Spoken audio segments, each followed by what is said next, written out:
on that? Ukraine? Yeah, on the call. The Russians say that Foreign Minister Lavrov asked Secretary Kerry to use his influence with the authorities in Kiev to stop the counterterrorism operation, the military operation in the east.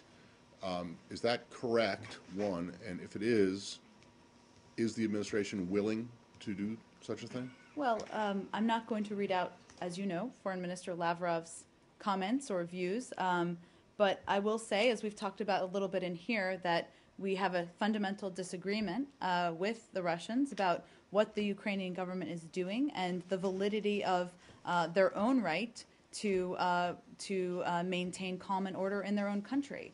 And in our view, since the beginning of the unrest, while we've seen numerous human rights abuses by the separatists, including murder, kidnapping, and looting, the Ukrainian government continues to have the responsibility to enforce law and order on its territory. And while unfortunate incidents will always happen in a combat zone, we commend and continue to commend the Ukrainian government's restraint and efforts to limit damage and injury to the civilian population. So our view has consistently been that they have every right to take steps to maintain law and order in their own country. But you're acknowledging that there have been, as what you call, unfortunate incidents.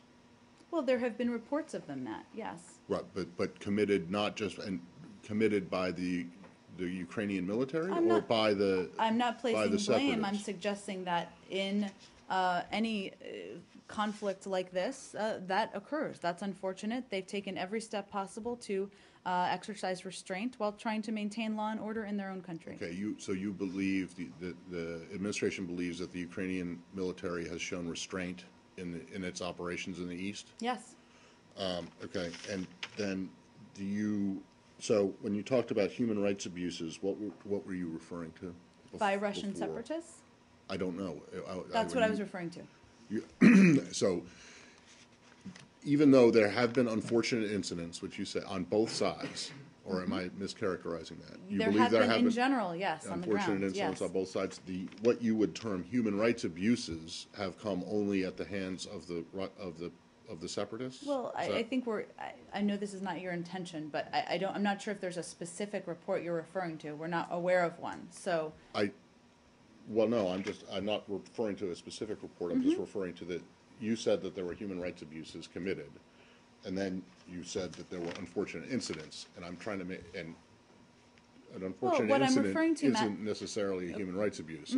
You say that unfortunate incidents have occurred on both sides, but the actual abuses, which I presume have intent, there's intent behind a human rights abuse. Incidents will always occur in combat zones. Right. So yes, there have been reports which we believe to be true that there have been injuries and losses of life on both sides. But in our view, the vast majority of our concern, if not all of it, is about what we're seeing from the Russian separatists. Right. Okay. But yes. So the difference between an unfortunate incident and a human rights abuse, I think, correct me if I'm wrong, is intent. Right? Is that an intention to commit an abuse as opposed to an accident?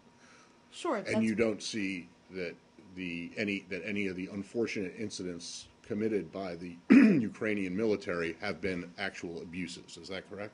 That is our view, yes. Okay. Can I just ask